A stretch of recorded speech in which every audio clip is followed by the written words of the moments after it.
following is a CUNY TV special presentation.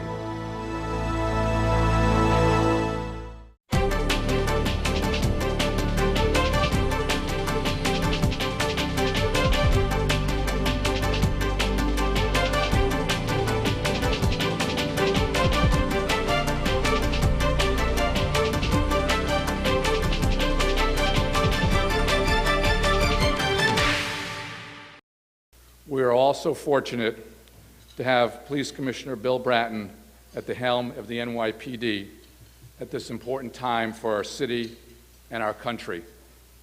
As Mayor de Blasio and Commissioner Bratton so skillfully demonstrated over the past week, there is an important balance between freedom of expression and protecting public safety. Once again, New York is at the vanguard of defending this critical balance and ensuring all of our citizens are afforded their rights under the law. Ladies and gentlemen, please welcome our Police Commissioner, Bill Bratton.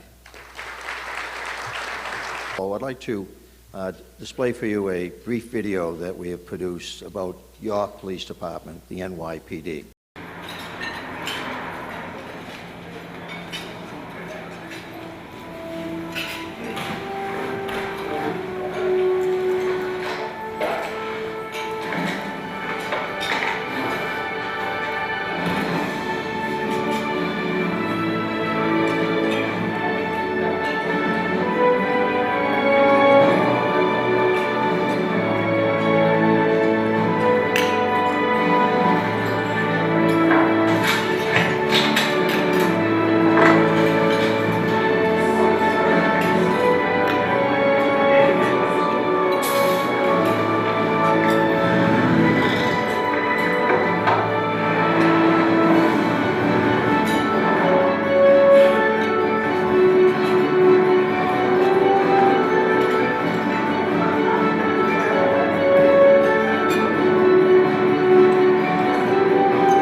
The 35,000 men and women that wear the uniform proudly and the badge of the New York City Police Department 24/7, 365 days a year, watching over you and watching over this great city.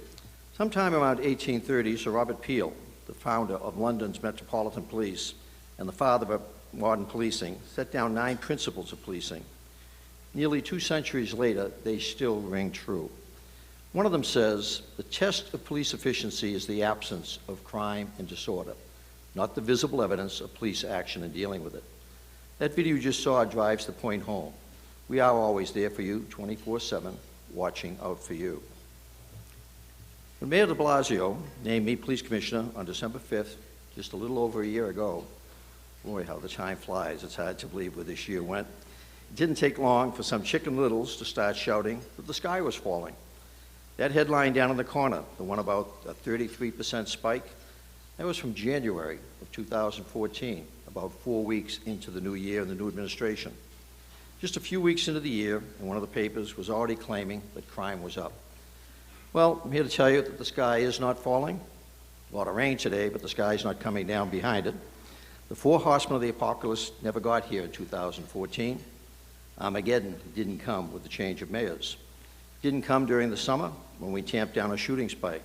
It hasn't arrived with the protests over Ferguson or the death of Eric Garner. Now let's talk about the reality. The chart, and I understand it's a long room here, the chart that's up on the screen now, the blue reflects the overall crime drop going back to 1993. The red reflects the drop in homicides going back to that period of time. We used 1993 because in 1994, during my first term as commissioner, we developed the CompStat process that began to very accurately track crime trends and crime rates. The NYPD developed CompStat in '94, and this was the result. Over the past 20-some-odd years, New York City has experienced a revolution in public safety, the likes of which have never been seen before, anywhere. I first came to this great city as a police leader in 1990 when I was appointed chief of the transit police. Do any of you remember the subways back then? They epitomized the disorder and serious crime of that era of the 70s and 80s. 5,000 homeless living in the subway, 250,000 people a day entering without paying the fare. On any given day, 40% of the turnstiles out of order because of vandalism. Track fires commonplace. Subways were a very dangerous place in that time. But it wasn't just the subways. As Mayor Dinkins first came into office, Central Park, Times Square, so many of our magnificent public places. Back then, the public was often afraid to use them. Think of Bryant Park, how beautiful that is now. Back then, in the 80s, it was called Needle Park because of the large amount of drug dealing going on in that beautiful public space. Beginning in the early 1990s, we began to turn that around. In 1994, as I mentioned, I became commissioner of the NYPD for the first time. We were getting 6,000 additional officers at that time, courtesy of the outgoing Mayor David Dinkins, who had fought the fight in Albany to get the tax authorization. And that was the beginning of the change in how we used those 6,000 officers. The team of police experts I brought in, visionaries like the late, great Jack Maple, leveraged those extra cops and drove forward on a new emphasis on crime fighting. Well, it wasn't actually new. Sir Robert Peel had told us all those years ago that the basic mission of the police was to prevent crime, I emphasize, prevent crime and disorder, not just respond to it, prevent it. That's the foundation of a democracy, after all. Public safety is the first promise of a free society, of our Constitution, of our Bill of Rights, of our Declaration of Independence. All the other freedoms are based on it and dependent on it. Over the 30 years from the 60s to the 90s, American policing had forgotten that. Starting in the 1990s, the NYPD led the way in turning it around. We focused not on measuring our success by our response to crime, 911 response, number of arrests, number of clearances, but rather on how are we doing in preventing it in the first place, going back to Sir Robert Peel's first principle. Major crime, so-called index crimes, those are murders, robberies, rapes, felony assaults, burglaries, grand larcenies, and car theft. You know it because of the twice-a-year report that we file with the FBI, and they report nationally, usually about a year behind on the national crime rate. Well, those 7 index crimes in our great city have been driven down by more than 75% in the early 1990s. 75%. Steepest declines came at the beginning, but they didn't stop there.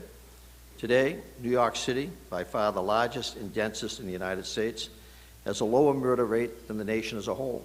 It is truly the safest large city in America and certainly one of the safest in the world. The murder rate is now lower than other urban areas, lower than the whole country. The country's murder rate is 4.5% per 100,000 population. New York City, once the big bad apple, is now 4%. The chart up here and behind me reflects the last 10 years of homicides. Keep in mind that if we'd shown the worst year, 1990, it would be off the charts. In that year, 2,245 people were murdered in this city, 1 every 4 hours, 6 a day, 42 a week. Now we have fewer than 1 a day, and that's with a population that's grown by more than 1 million people since 1990, and nearly twice as many tourists visiting each year. 30 million in 1990. This year we will break all records at 56 million. What we see here is different from the initial gains we made when I was police commissioner the first time. Those were huge shifts back in 93 and 94. We saw the 2 largest homicide declines in New York City history in those 2 years. And I believe we'll never see those kinds of drops again. Why? Because we will never allow ourselves to be in such dire straits again as this city fell into in the 70s and 80s. Instead, what we see over the past 10 years is the slow whittling away. My predecessor, Commissioner Ray Kelly, first crossed the magic 500 murder barrier in 2007. It was like Roger Bannister running a 4-minute mile. It fluctuated after that, up and down as reflected on the chart behind me, up and down again. By 2013, the number was at a record 335. I don't think anyone thought we could improve on that, certainly not some of the pundits early on in this administration, but we have. That last column is a projection for the year. The darker bar at the top represents our anticipated December. This year, we're on track to see the fewest murders in the city's recorded history.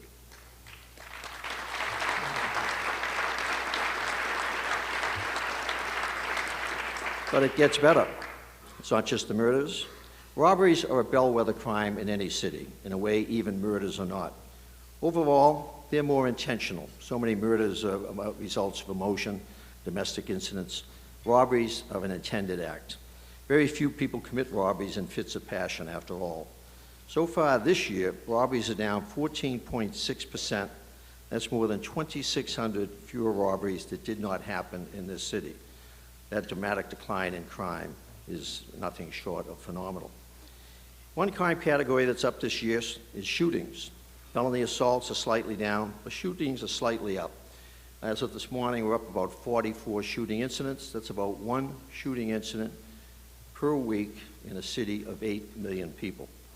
Earlier this year, they were up much more. The media was reporting those spikes, those early on spikes. But we followed Jack Maple's CompStat rules. We gathered intelligence about where the crimes were. We responded rapidly. We used effective tactics. We were relentless in following up. We launched our Summer All-Out program, which sent hundreds of experienced officers to our toughest precincts, and we drove crime down this past summer. With respect to the big picture, the idea that shootings were up was misleading. This increase was only in comparison to 2013. We're still hundreds of incidents below the 10-year annual trend. In fact, this year will be the second lowest year in history in terms of recorded numbers of shootings. But we fight for every margin in this category, because each fraction of a percent is a victim whose life will be changed by violence. For every major crime we prevent, there's a victim who never has a gun in his face or a stray bullet strike her body. There's also a young man, and it's almost always young men, who won't be arrested or going to prison for committing those crimes. When we talk about prevention, we sometimes forget that we're saving both victims and perpetrators from rash, life-altering decisions. The slide up and behind me now is on stop, question, and frisk. And we've achieved these historic results in new ways. We've been more collaborative with other agencies in the community. District Attorney's offices, clear case in point, Richard Brown, one of the best district attorneys this city has ever seen, serving over in Queens County, has been extraordinary, supporting our efforts going back 20-some odd years ago when I first worked with them. We've been less intrusive. Stop, question, and frisk is a basic fundamental tool of law enforcement. It has not ended, although many would have you believe it has.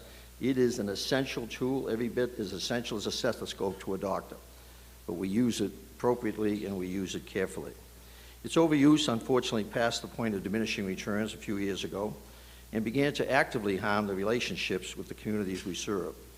This year's stops will be down from 2011's record of nearly 700,000 to just under 50,000. But even as the number has plummeted, the arrest rate resulting from the stops is 2.5 times higher, from 6% in 2011 to 15% this year. Meaning with many fewer stops, we actually are making many more arrests. The reasonable suspicion that started the stop has been borne out when the officer conducts the investigation. We're doing it less, but in many respects, doing it better. And here's where we are today. The sky isn't falling when it comes to public safety. In September, on 2 separate days, the subway saw more than 6 million riders and 4 index crimes. 4 crimes for 6 million riders. We are the safest subway system in the world, with possibly the exception of Singapore. Tourism is also at an all-time high, with 15% more visitors over the past 5 years and more than a 30% growth in tourist spending, so essential to the economy of this city. Numbers up there speak for themselves. Brooklyn and Manhattan now have higher median home prices than during the peak of the 2005-2008 bubble. But safety, public safety without public approval isn't public safety. The mayor and I have both stated that we seek a safer and fairer city. Over the past year, we've achieved safer, The second is our more enduring challenge, and a challenge for this city. And here is one harsh reality that we certainly have to confront. There is, in fact, a divide in this city. It's deepest and widest, where disparity is deepest and widest, where the distance between the people and America's dream is the farthest. What you see up in this is a map of the city. In this city, there are neighborhoods where crime hangs on. Then the neighborhoods that show up every map that we produce, maps of violent crime, murders, rapes, robberies, felony assaults. But these maps, these clouds, if you will, also match our maps of 9/11 calls and 311 calls, of arrests where we make them and of summonses where we issue them. We go where people want us. We go where people need us. They are some of the same neighborhoods where poverty bites deepest, where schools are most challenged, where foreclosures are most common, where jobs are most scarce. And most are largely neighborhoods of color. A cloud hangs over these neighborhoods, 15 or so precincts of our 77. A cloud hangs over them, a cloud of poverty, of diminished prospects, and of crime. They are largely the same neighborhoods that were beneath those clouds in the 70s, the 80s, and the 90s, and as recently as this past decade. And today, the only part of the cloud that really has shrunk is crime. And even crime hasn't shrunk enough in those neighborhoods still afflicted with too much of it. In a city where safety has become the norm, these parts are unfortunately still the exception, even though crime is down so dramatically citywide. Although New York City is a vastly safer place than it was 20 years ago, for some minority neighborhoods, the change has not as been decisive or complete as it has been elsewhere. They still live with danger as a daily reality. So what is the challenge facing the New York City Police Department and our city? It is this: how do we win back the trust from the city's minority populations? How do we build new relationships with areas that are still afflicted by too much crime, too much poverty, too much unemployment? That's the challenge that I sought to take on when I came back as police commissioner early this year in response to a request from Mayor de Blasio. For the last 4 years, I've been living in the city after returning from my experience as chief of the Los Angeles Police Department. And as I watched the city grow safer and safer, as the crime numbers went down, as the population grew, as tourism grew, as the economy began to come back in a robust fashion, I also watched the anger grow and grow in some of our neighborhoods. And that anger, let's face it, defined last year's election, and it's defined the protests that have occurred around the nation over the last 2 weeks, and certainly is defining the current debate and demonstrations in this city. And as someone who's devoted my life to public safety, 44 years in the business, it was hard to see that anger. On its face, it's hard to make sense of it. Crime is down, isn't it? Isn't that what the police are paid to do? Disorder control, isn't that what the police are paid to do? Fear is down. But there is the rub, as Shakespeare would say. Fear of crime down, but not fear or anger at the police and government, particularly in the city's minority neighborhoods. In the parts of the city that need us most, we need to regain that community trust. To do that, we need to achieve true public safety, safer and fairer, as promised by our democracy. Not only will we fight to prevent crime and maintain the low levels New Yorkers deserve, we will never stop trying to drive those levels lower. But we'll also focus on the issues that feed the lack of trust, particularly in our poor neighborhoods. We'll confront that harsh reality, and we will prevail. That's not just optimism, although those of you who know me know I am the eternal optimist. That's because I know we can, and I know we will. But how? Through partnership, problem solving, and prevention. Sound familiar? Those are the three historic elements of the community policing philosophy that I believe in practice that was first introduced during David Dinkins' term in office. I embraced these as a police officer in Boston in the 1970s, as a police chief in a number of different departments in the 1980s, and certainly during my time as chief of transit and then as commissioner here in 94 and 95. I embraced them again during the 7 years I was privileged to serve as chief of the Los Angeles Police Department. There, in LA, even as crime fell as here to historic lows, collaboration with the city's diverse populations improved. By the end of my time there, in 2009, even the LAPD's harshest critic, the LA Times, opined, finally, a corner has been turned on race relations. Those 3 Ps, partnership, problem solving, and prevention, mean that instead of trying to do it all on our own, the police partner with other agencies. They partner with the rest of the criminal justice system, partner with communities, and partner with the people. We will work with communities to identify their priorities, what is causing fear in your neighborhood, what is causing crime. Is it broken windows issues, street prostitution, drug dealing, graffiti, noise? Or in those neighborhoods beneath the cloud, is it shootings, murders, and rapes? We're already listening to the community. We go where the 911 calls come from. We go where the 311 calls are. When people ask us to intervene to correct disorder, we respond. But even this can pose challenges. The demographics of the places that call are largely the same as those of the neighborhoods under the cloud. And when we enforce, we find ourselves in the same bind. How can our arrest and summons rates look so different than the makeup of the city as a whole? To address this, we're exploring alternatives to arrest, such as new summons policy about open possession of marijuana. But a simple bang for our buck resource decision told us that summonsing for open possession makes better sense, rather than tying my cops up in court endlessly, millions of dollars on overtime for cases that are ultimately and almost universally dismissed. But let me remind you, if you're smoking marijuana anywhere in this city other than in the privacy of your own home, we're going to arrest you. It's that simple. It's still against the law. And the 30,000 annual marijuana complaints that we get from 311 usually involve somebody smoking marijuana, not in the privacy of their own home, but in the public hallways of our public housing developments, in our public parks, and in our subway stations. Arresting people for smoking marijuana in public isn't biased, it's responsive. We cannot ignore citizens who call. Helping those who may be unable or too fearful to help themselves is what we do. It is policing. There's been a conscious effort in this city to conflate quality of life enforcement or broken windows policing with stop, question, and frisk. It's an effort to use the blueprint of the legal fight against stop, question, and frisk and dismantle broken windows. But broken windows, quality of life policing, is a completely different part of the law. It's based on probable cause. An officer witnesses a crime being committed or responding to a citizen's complaint of a crime. Broken windows, and make no mistake about it, is essential to the safety of this city. It's a large part of what brought this city back in the first place. It's what made the subways safe in the early 1990s when we began to go after those 250,000 fare evaders. A single $1.15 theft of service didn't seem so significant, but 250,000 a day and growing, an $80 million loss of revenue to the subway system every year. It's what made this city safe in the 90s. It's what continues to keep this city safe, as the idea of stopping small things before they get big is essential to prevention. This chart has a lot going on in back of me, so let me walk you through it. What you see here in blue, the blue line, is New York City's crime rate, moving relative to the average of the next 5 largest cities in this state, which is the horizontal 0 line in the middle of the screen.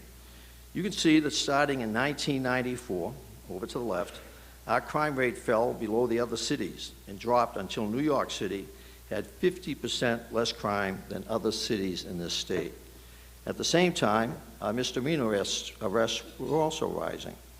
Index crime arrests, the 7 major categories, by the way, are down 36% from 1994. This year, there will be 60,000 fewer felony arrests than there were 20 years ago. That stands to reason with so many fewer felony crimes being committed.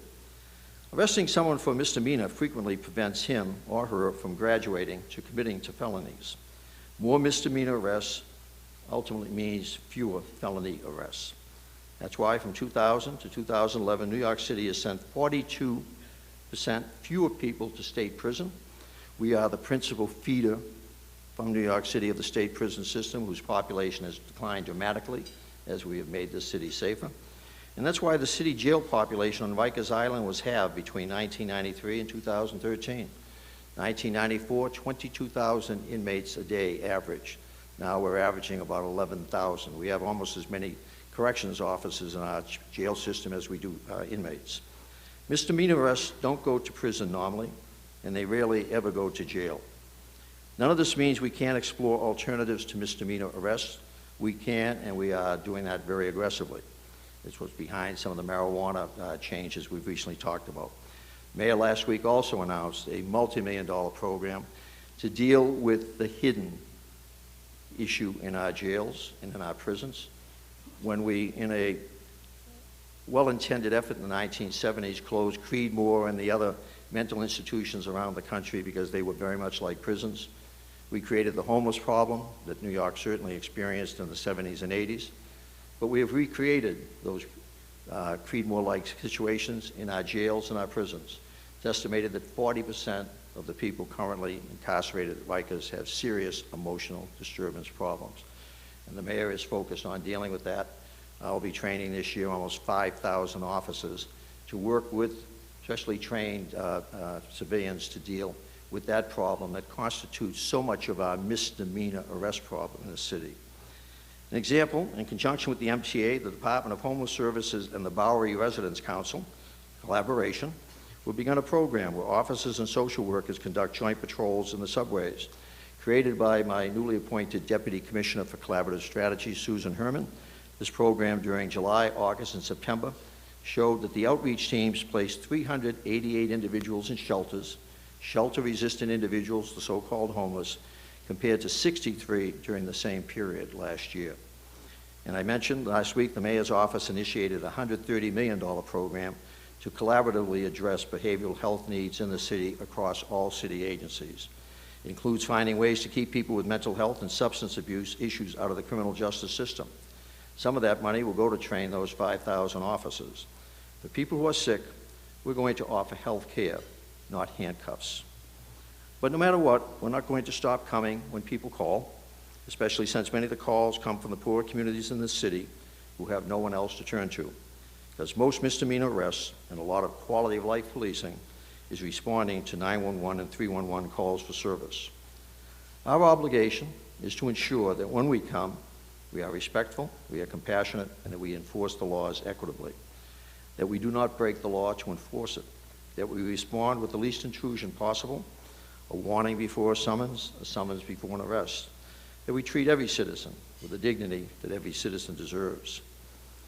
Apart from being a police leader, I am also a police reformer. I've been doing that for over 25 years as chief of many departments in this country. On the screen now, some of the subject matter of the 3-day in-service precinct program, in-training program we announced last week with the mayor. Beginning now, the program is underway. We will initially train the 22,000 police officers, sergeants, and lieutenants who are working the streets every day, and then we will retrain the other 13,000 who are not on street assignment. But more importantly, we'll do it every year thereafter, giving our officers new skills where necessary, enhancing skills that are so essential to their safety and the safety of the public they deal with. I've made sweeping changes in every police department I've ever run, and I'm making them here. Even if the NYPD wasn't facing the challenges I've described, I'd be looking for ways to improve, refine, and focus our resources on our operations. Consequently, we have a rich reform agenda underway in the NYPD. Under the rubric of re-engineering, something you certainly know very much about in the private sector, I've involved more than 1,200 of our mid-level executives, supervisors, and police officers in a wide-ranging review of virtually every aspect of the department's operations. 12,000 of our officers responded to surveys. Over half of our civilians responded to surveys asking what can we do to improve your life and the delivery of services to the public. We conducted the first of a beginning of a series of polling of 17,000 New York City residents, 200 in every precinct, to understand in each neighborhood in very detailed fashions what are their concerns. That process will bear fruit in January as we unveil the plan of action for the NYPD moving us forward. It will encompass training, technology, tackling crime, terrorism, and especially trust. This will guide the NYPD in the years ahead. The two separate training challenges loom large. The first involves our newest officers. In the past decade, recent police academy graduates have been going straight into impact teams into our highest crime neighborhoods. There, these young officers conduct assertive policing patrols in the highest crime neighborhoods of the city, oftentimes minority neighborhoods. It's not the best way to train new officers. Instead, Building off my experience in Los Angeles and guided by Ben Tucker, my new first Deputy Commissioner, we've developed a real field training program for the first time in many years in this department. It pairs academy graduates with seasoned officers and exposes them to the full range of police work, answering calls for service, dealing with people who need assistance, and learning how to interact with the community productively and positively. Thousands of new officers coming through our police academy each year, so this transition won't happen overnight. But our new field training program will give our newest officers a far better grounding in all aspects of policing a community. And the second training challenge involves our experienced officers. Our cops train twice a year with their firearms. That's all to the good, and the payoff has been one of the lowest officer-involved shooting rates in the nation. We have, a major city, the lowest number of shootings involving our officers in the country. But regarding other types of encounters, the kinds that are hundreds of times more likely than those involving guns, training has been, for many generations, extremely sparse. We, and you, the public, we owe our officers more. They are putting their lives on the line to protect you. We need to give them better training on how to protect not only your lives, but theirs. So starting this month, we're giving it to them. The mayor has authorized and funded $35 million in overtime for 3 days of in-service training. They'll learn how to manage their encounters with the public, including the challenges of making arrests and taking people into custody. And there are lessons on how to talk people into compliance without force. Always the most preferred method, unfortunately, not always successful, but we need to do a better job of training them. But when all else fails, experienced tactical instructors are showing ways to bring a resisting subject under control, swiftly and with as little injury as possible to both the suspect and the arresting officer. This is the picture of New York City of 2020, Manhattan. Many of you in the real estate industry, you understand how the skyline is changing. Imagine all that construction in the next 5 years, and that's Manhattan. Every morning when I come out of my building and look to the left, I look over at Queens, and the skyline of Queens is dramatically changing. The skyline of Brooklyn is dramatically changing. It is a city that is expanding rapidly. A lot of new buildings, there's growth and wealth and opportunity. And a large part of why it is because of safety. To keep it going and to ensure that the skylines in Queens and the Bronx change and Brooklyn's and Staten Island's too, we need to connect with the people we serve in new ways. We'll do it through community policing, those 3 Ps of partnership, problem solving, and prevention. We'll do it through training and technology, the smartphones for our cops and body cameras, $150 million of asset forfeiture money from Cy Vance and the mayor. And we'll do it by never taking our focus off of tackling crime and terrorism. Thanks to my predecessor, Ray Kelly, we have the most robust counterterrorism capabilities of any city in the country, if not the world, and we'll continue to focus. If we do all these things, trust will come too. In 1994-95, we pushed the department over a tipping point for crime control. 20 years later, we're at a tipping point for community relations. This summer and this fall have been tough for cops, I think we can all agree. But the darkest hour is the hour before dawn. Police officers, police leaders have to live in the real world. So what are the realities? The reality is that this city is safer than it has ever been. The men and women of the NYPD and I will do everything in our power to keep it that way, and we are confident that we can, with your support. The reality is that there is a divide between the police and some people in the communities that need us most, but that divide can be bridged. And the reality is that the people and the police can be partners. Everything old is new again, as Sir Robert Peel told us. The police are the public, and the public are the police. The people and the police can both be public servants. We can have public approval and public safety too. We can, and we will. Thank you so much.